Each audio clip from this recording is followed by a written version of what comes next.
It's the Bush League Mud Show. It's the Bush League Mud Show. Let's go. Are you ready? Make some noise!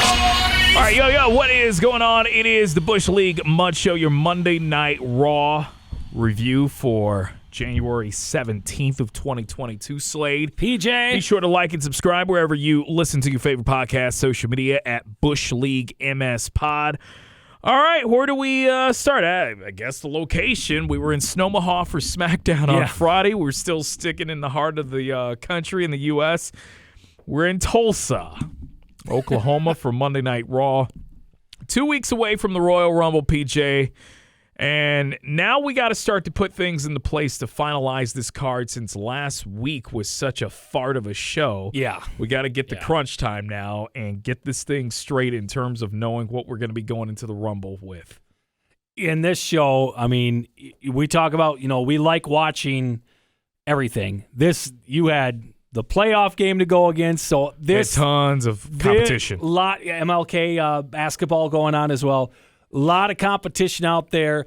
So if you wanted to have the fart of the show, it was last week's show you wanted for this past Monday night. But I don't know. From what I understand and from what I saw, reviews have been all right about this show. I mean, this show was better than last week. We'll break it down. It was better than last week, and I guess that's the trajectory you need going into the pay-per-view, which is almost here. I mean, it's one of your big four. I mean, we're still considering the company to still have a big four. Premier event, that's right. Yes, but so we kick this Raw off with Becky Lynch. She comes down to get the thing started. The crowd is into Becky.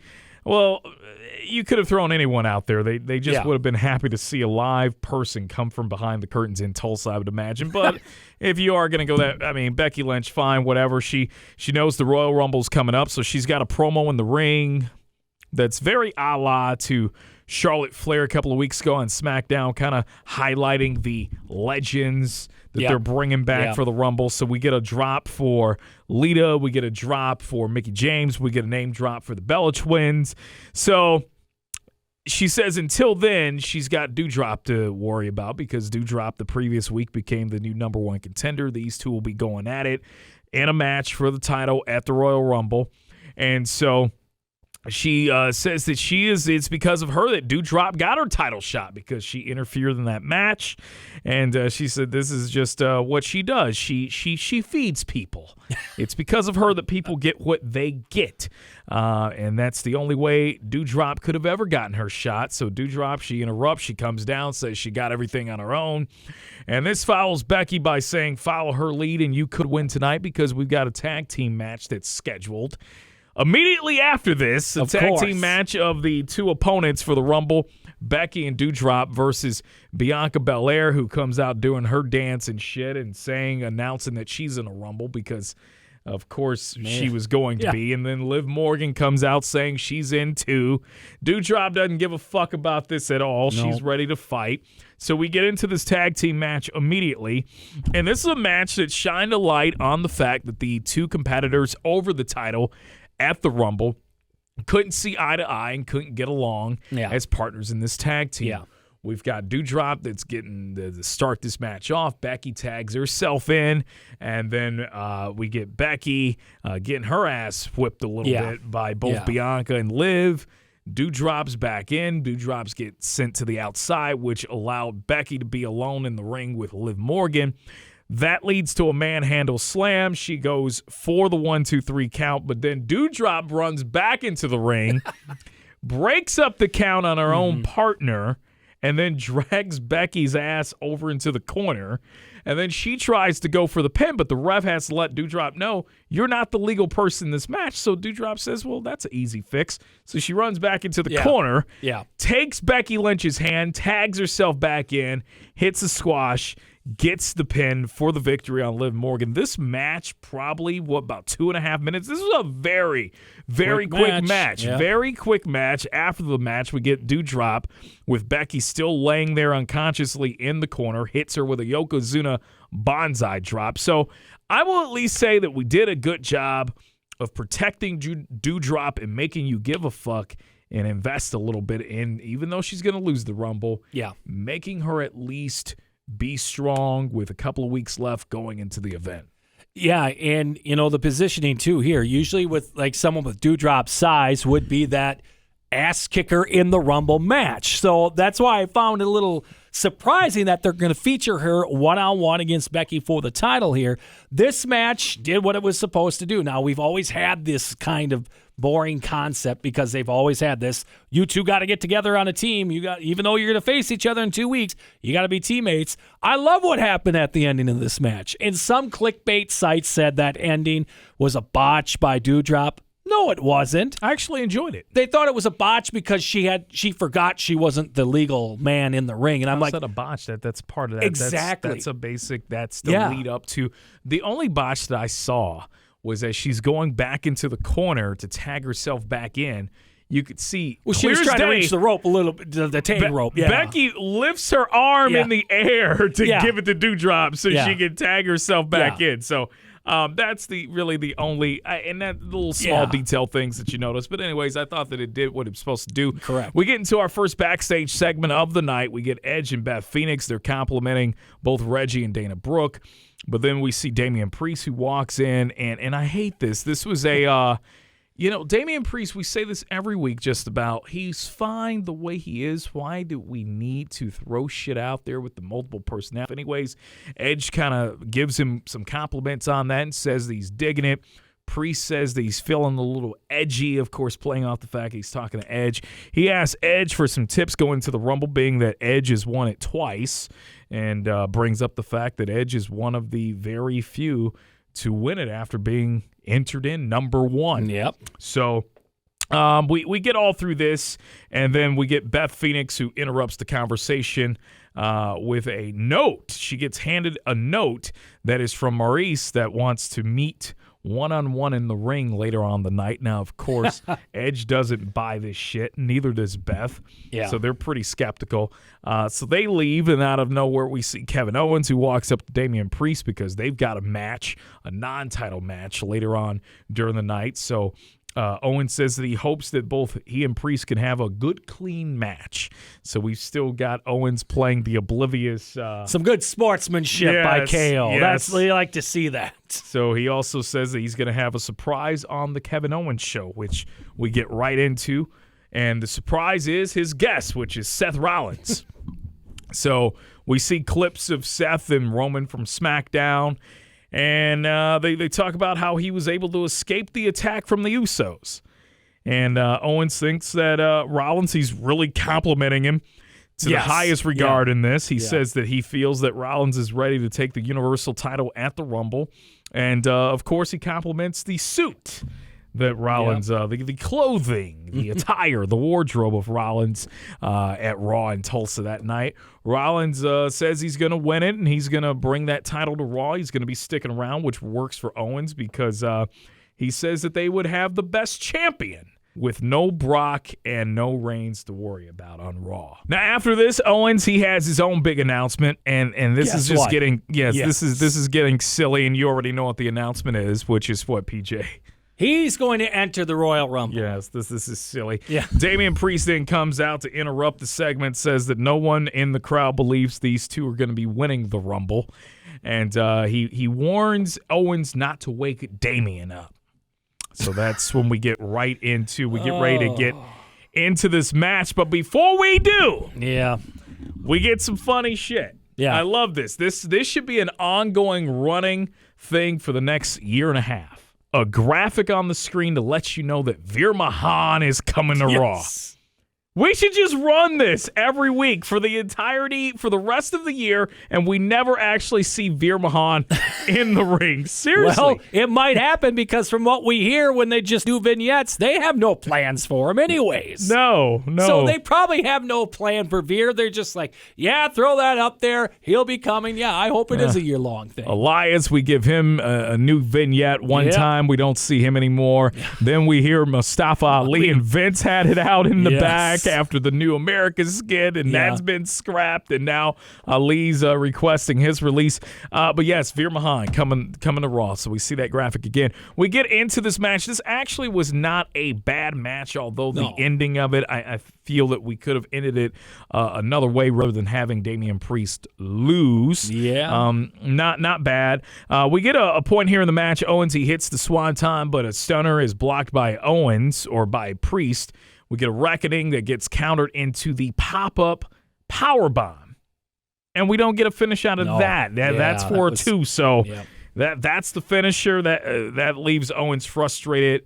And then after a little bit of back and forth, finally Owens is able, after favoring his hamstring, which turns out to be bullshit, it's good enough to sucker Priest in to set up the stunner and gave Owens the clean pin over the United States champ. Even though it's a non-title match, still not a big fan. We've been seeing too many champs lose clean lately. Yeah. I mean, it's Damian Priest, though. He hasn't taken a pin in a while, if I remember right. I mean, the Ziggler stuff and all that with the Roode and all that, I don't think so. I know it was non-title and all that, but still, you don't want to see him losing. I just had this thought pop in my head. Is Vince going back to... Are we going to see a snake around Damian Priest? We've been the name Damian pops up That's too what I'm much saying. now. He's going back You forget to the that the 80s guy with has. You forget the guy has the last name of Priest because we just keep saying Damian and we're stressing and we're emphasizing the Damian. And that's all I think of now is Jake Roberts. He's going to have every a damn time. snake coming out. I guarantee you by probably WrestleMania, he'll come out with a damn snake. Do we know if he's afraid of snakes? We'll find out real damn quick. We didn't find out till years later in the shoot interview that Jake Roberts was definitely fucking afraid of snakes, but he made it work. He learned how to handle them a little bit. I guess. Yeah. So I would not be surprised if that's the route we're going. By the way, Priest, too, I mean, they don't have the greatest names in the last couple of years, too, so I don't know this heavenly hell kind of gimmick they're going with. It can a little backfire. Here's the thing, though, of the call-ups, the people they've brought in through developmental, through the NXT, he's actually got one of the much better names they've come up with of the last 5 years. But Triple H came up with that gimmick, so we got to get that shit out of here. We get a little bit of a video package of Nikki Ash turning on Rhea Ripley, that is. This leads to a backstage segment of Nikki Ash talking about how she feels that Ripley should be down and out because she is the villain in all of this, and Ash is now calling herself the people's hero. And when you're the people's hero, PJ, that means sometimes you just got to do some shit that normal people don't understand. So after tonight, Ripley's going to understand that she needs a superhero in her life, whether she likes it or not. This might be the best shit that they've done with Nikki Cross in about 3 months. I guess if you can, this kind of act where she, thinks she's, better than she is and kind of that thing to really piss on the people. I guess I'm for it if she can keep it going. So that is to build up a match that we're to get out of Nikki and Rhea. After this, we get the graduation ceremony. Otis, who had completed his final exam last week, he's going to be receiving his diploma. He's graduating from the Alpha Academy. And Chad Gable's money in this. Yes, he's a great talker. He's bragging about education and GPS the entire time, and he uses that to also piss off the people in Tulsa by saying that the people in Tulsa absolutely have no idea what a master's degree is. So we get that jaw-jack in there. Cue Matt Riddle. He comes out in a cap and gown of his own. And note to tag teams. If you find yourselves in the ring and Riddle comes out by himself and you know who his tag team partner is, you usually know how this segment is going to end. Yes. You just know, right? Yes. So we get Riddle, and he's doing his whole little spiel. He wrote a speech of his own earlier in the morning. He said at a breakfast buffet. And he goes into his speech, and Gable cuts him off because he assumes clearly that Riddle is there to get a rematch for the tag team titles. And we get some lighting references out of Riddle, of course, lighting something up twice like a candle. Yeah. And Gable is willing to accept a rematch for the tag team belts on one condition, that RK Bro beats them in an academic challenge. So Otis is now looking pretty nervous after this gets announced. And we get the Billy Madison line. Yes, so, the Billy Madison that. line, and Riddle throws in the jab, of course, verbal jab, which leads to Otis getting out of the ring to go after Riddle. Yeah. This, of course, allows Randy Orton to come in from behind, hit Chad Gable with the RKO. And then we've got Otis running back in to try to go after Orton, but by then it's too late. Riddle gets him from behind. And then they try on the cap and gown. Riddle already has his on, and he puts one of the Otis's on Orton, and Orton accepts this academic challenge that will be going down next week. So something tells me the way that this is going to go is we're going to play off the fact that Riddle is a stoner. Yes. And there will be this Hail Mary smart fucking answer that Riddle will probably land. Correct. That will win this academic challenge for RK Bro. I don't know. Your thoughts, because this is still one of the most over pieces of work in the Johnson household. Yes, it is. I'm still happy that after last week, I was like, oh, God, they're going to rip them apart. No, we have hope. They're keeping it together. At least it looks like like you said, we'll go into this. I'm sure we'll have the rematch at the Rumble or, sometime after that. But I'm happy that it's continuing. I was for this segment. It was good. It was a segment that something did different. Not silence the crowd. It didn't silence the crowd. It wasn't a fucking Happy Corbin Madcap Moss segment. Yes, it wasn't where that for 15 the crowd. No, it was. They had forward momentum all throughout the segment. Yeah, and you've got some guys that can talk. Gable can talk.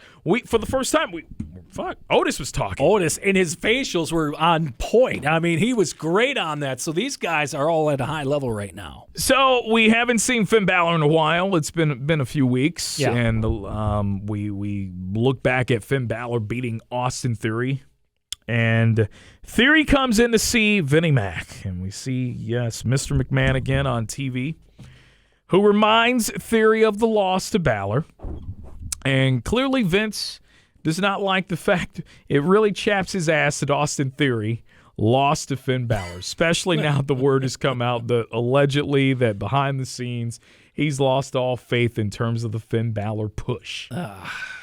And here's why, this segment right here. So Vince talks about it, and Theory tries to say that he at least beat Bálor up after the match, so that should at least be considered a half victory.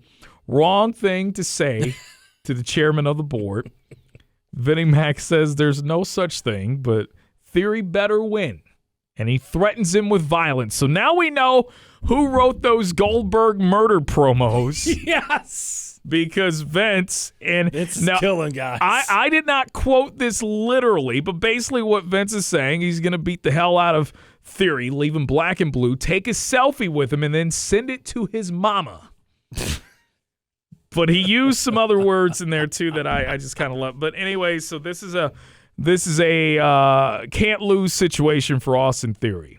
He's going to face Bálor again. Have we ever got an answer on when is he going to announce where in the Rumble Austin Theory is going to be? Because I thought we had that cliffhanger too a couple weeks ago. We still didn't get an answer to that where Vince is putting him. I guess now we just know he's just going to be in it. So there you go.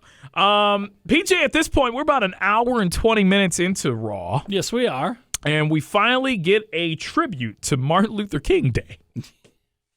And that's strange because they usually run a video right package away to get it out of the way right away. Not on this Raw. Yeah. They said the hell with it.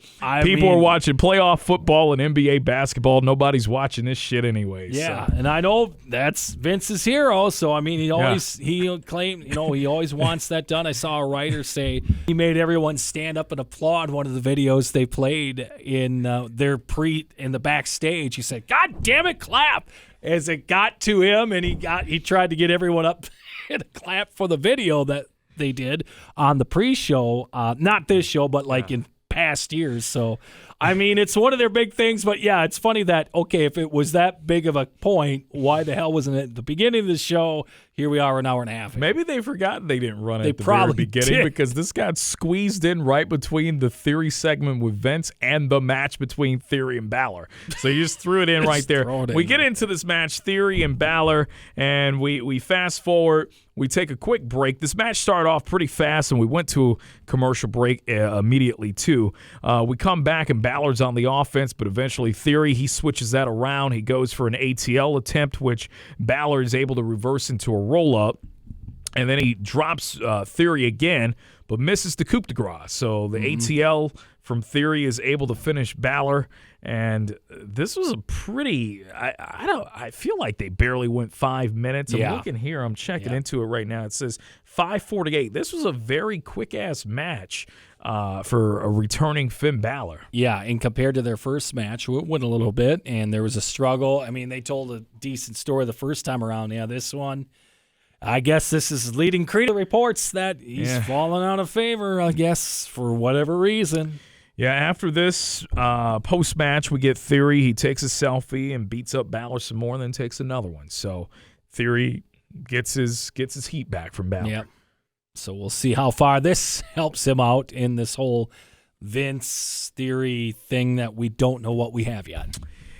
We get, once again, taking a look at Nikki Ash taking Rhea Ripley out again from the previous week. We get a backstage pre-match talk from Rhea Ripley, who doesn't really understand what kind of hero Nikki Ash thinks she is, but it's time for the beatdown. So we're getting ready to go into this match, and we never get this match, really, because before we can, we get Queen Zelina and Carmella that come out, and they're laughing, they're goofing around with their shenanigans, and they say they're right about everything when it comes to these two. They say Nikki is nothing without Ripley, and Ripley needs somebody to leech off of because she can't do anything on her own. So this is where Nikki takes advantage of the distractions. These two are gabbing on the mic. Nikki jumps Rhea from behind and beats her up pretty good before the bell even rings. That sends her into the steps. There's no match. So, we showed two little segment clips of Nikki attacking Ripley from the week before that build up and set up this match, and we never even officially have it. So, and this is something where you want to finish this quickly. This is not a match. This is not a Mania match. This isn't a long-term story. Just have the damn match, get it over with, and let these two move on to the next thing because it's time, especially with Rhea Ripley. It's Mania season. She's got to be somewhere near the top of the picture here. And right now, they've got her floundering. Just get this damn thing over. PJ, I feel like we would be ripping the listeners off if I did not mention the fact that there was 24/7 title action going on. That's right. On this show. The fuckery in the back. Yeah, we've got a match of Reggie versus Omos. Dana Brooke gives Reggie a pep talk about the match. And again, why the hell are we having matches or 24/7 titles? They can be defended anywhere. No. And this isn't even for the 24/7 title because Dana Brooke is the champ. We're just doing Reggie versus Omos. Yeah. So she's giving Reggie the pep talk as we get the 24/7 crew. They're watching from behind. They're eating popcorn. 29-second match. We get a choke slam from Omos because the Reggie is distracted because the 24/7 goons, they're trying to go after Dana. Reggie's trying to save her. He's distracted Omos with the choke slam. There you go. As predicted, Omos has got to be falling out of order with the old man if you're doing this shit. So we've got to shine a light on the mixed tag team match that's going to be going down at the Rumble as well. We get Maurice, who is in the ring, ready for her face-to-face with Beth Phoenix. And she talks about her husband running his mouth and writing checks that his ass couldn't cash, getting her in trouble with Beth. We get Beth Phoenix and Edge, who both come out. And Maurice is trying to butter up Beth Phoenix and say that it was because of women like her and Beth that the women's division is what it is today. That they help build it up. They should be friends. They should have play dates and go to dinners and have drinks and all that. And Beth ain't having it. She calls Maurice a liar and a bad actor, and even throws a jab in there saying she must take acting lessons from her husband. And says that the match at the Royal Rumble, it's still on. She's still going to glam slam Maurice through the mats, and she's looking to give a preview for the Rumble, so she decides to walk up and go up the stairs and go into the ring. So now these two are face-to-face, and as that's going on, we get Miz, who sneaks out from the crowd and tries to get a punch to the face on Edge. He tries to go after this distracts, of course, Beth Phoenix. And from behind, Maurice hits Beth in the back with a purse to lay her out. And Maurice and Miz, they go up the ramp, and they're at the top looking back at the ring as Edge is in tending to his wife. And it is revealed that in the purse was a brick. Now, that's how you do a loaded object. You're damn right. The microphone in AEW. Yes. No, at least Maurice was smart enough to put a brick in there. So. And that handbag, now, guys, you got to be careful now. Now you know a lady can fit a damn brick cinder block in a goddamn handbag. You got to be careful now. Yeah. We get a little backstage action there. Street Profits, who are ready for the Rumble. We get the Mysterios to come into this as well. They've got a match against Ziggler, Roode, Commander Azeez, and Apollo Crews. And this match is, we get the victory, Street Profits and the Mysterios. And, I mean, they was, 6, 7, 8 minutes of them flying around and, give the crowd some fast-paced action because they've been sitting through backstage segments and in-ring segments all fucking night. So at least I'm sure it was a breather and a relief to the crowd to get a match that actually had some action in it. So afterwards, we get the winners in the ring. They're celebrating. Then Dominik and his father decide to throw the Profits over the top to give a preview to the Rumble. And then when Dominik is not expecting, his father throws him over the top to let him know that he needs to pay attention when it comes to the Rumble because no one has anyone's back in this match. I hope that your dream spot happens in the match. That Dominik throws his father. Dominik throws his father's ass off. I think, unfortunately, they gave it away with this shot. And they do this every year, though, too. And they with the tag teams matches that the guys that aren't factored into the big matches, they do this damn segment almost every year. In fact, they did the damn thing on SmackDown with Sami Zayn and Johnny Knoxville. I mean, this is kind of a worn-out thing, but I guess to give a little bit more hype to this Mysterio split up, here we go. Tease it a little bit more. We get a nice big video package to also let you know that the main event, even though it's going to be Lashley versus Seth Rollins, they want to remind you that Lashley is going to be going at it with Brock Lesnar. Oh, I thought it was to Rumble. get your taxes done. That too. We've got Jackson Hewitt as that was the SmackDown sponsor. Yes, that was the SmackDown. For the Summit or whatever. Yeah. So we get the video package of both Lashley and Lesnar. It's breaking down their collegiate careers. Lesnar talking about him being from South Dakota, growing up on the farm, being an NCAA D1 heavyweight champ. Lashley being a 3-time national champ at the NAIA level and the gold medal in the armed forces and all that. So they're breaking down the MMA and the amateur background, all that. So I thought it was very well done. It's, whatever, it's to get you reminded that the fact that these two are going to be going at it. We get backstage segment. We get Maurice, or we look back at her hitting Beth Phoenix in the head with the brick in the purse. And Miz says that he's very proud of what his wife accomplished by laying out Beth Phoenix, and that's all that it took to lay out the Glamazon, the Hall of Famer. And, of course, he, had to throw out there that we're going to get another shitty segment next week that's going to involve Edge and Beth getting their comeuppance because he's going to throw his wife an extravagant birthday extravaganza next week, which earns him quite the kiss from his wife. So there you go. They just gave away one segment. Cue the black ink. Yep. There you go. We get our Alexa Bliss back. She's back in therapy again. And her and the therapist that we still don't know his name exactly. Or at least I haven't been paying attention. Or maybe I just haven't given a fuck Probably to pay that attention. Too. So the two, they're just sitting there and they're just staring at each other. And the therapist is saying that he's glad that things have calmed down because he doesn't want her snapping again like she did the previous week. But this week he wants to do word association. So he throws out these words, trust and friend and home and doll. And it all leads to the fucking doll that we can't get rid of, Lily. Every word associated. Trust, it's Lily. Friend, it's Lily. Home, it's Lily. Doll, it's Lily. And then he gives her the word imaginary. And this is where Alexis stands up and says that's the end of their session. The therapist, trying to, there's some eerie shit going on here. Bliston sits back down. The therapist has already left. They just can't let it go with this stupid fucking doll on this show. No. I don't know if this is Vince's way of, hanging it over Bray's head.